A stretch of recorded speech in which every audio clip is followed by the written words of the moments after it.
Hi friends, எல்லாருக்கும் வணக்கம். எல்லாரும் எப்படி இருக்கீங்க? நாங்கள் ரொம்ப நல்லா இருக்கோம். நீங்களும் நல்லா இருப்பீங்கன்னு நம்புகிறோம். இன்னைக்கு ரேஷன் கடையிலேருந்து வாழ்ந்த பொருளை பார்க்கலாம். ஏன்னா நீங்கள் இது வரைக்கும் ரேஷன் கடையில் என்னென்ன கொடுக்குறாங்கன்னு பார்த்தே இருக்க மாட்டீங்க. அதனால் நான் உங்களுக்கு இன்னைக்கு சொல்கிறேன். இதெல்லாம் வாழ்ந்தது பார்த்தீங்கன்னா என் அருமை புருஷர் தான் வாழ்ந்தாரு. ஃபஸ்ட்டு இனிப்போட ஆரம்பிப்போம். இது சர்க்கரை. இதை நீங்கள் டீ போட்டுக்கலாம், காஃபி போட்டுக்கலாம், பாயாசமும் வச்சுக்கலாம், கேசரியும் செஞ்சுக்கலாம். அது நம்ம இஷ்டம்தான். இது தோரம் பருப்பு. இதில் நீங்கள் சாம்பார் வச்சுக்கலாம், வடையும் சுட்டுக்கலாம். அதுவும் நம்ம இஷ்டம்தான். இது பாமாயில். இது சில பேர் யூஸ் பண்ணுவாங்க, சில பேர் யூஸ் பண்ண மாட்டாங்க. நான் யூஸ் பண்ணுவேன். நான் இதில் வடை சுடுவேன், முறுக்கு சுடுவேன், அப்புறம் பூரி சுடுவேன். குழம்புலாம் தலைக்க மாட்டேன். அப்புறம் இது ஏதாவது ஒன்று வாங்கணும்ல, இது துணி சோப்பு.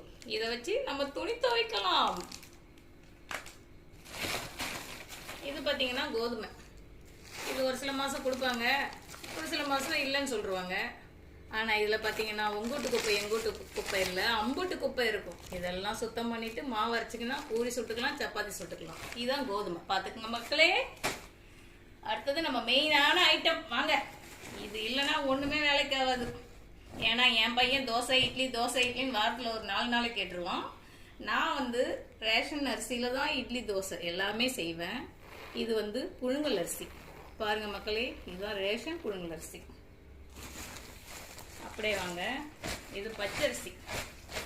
பார்த்தீங்களா எவ்வளோ வெள்ளை வெள்ளையன்னு அப்படியே சூப்பராக இருக்குது. பார்த்தீங்களா, இது பச்சரிசி. இது ரெண்டையும் கலந்து தான் நான் இட்லிக்கு தோசைக்கு ஒரே மாவு தான் அரைப்பேன், தனித்தனியாக அரைக்க மாட்டேன்.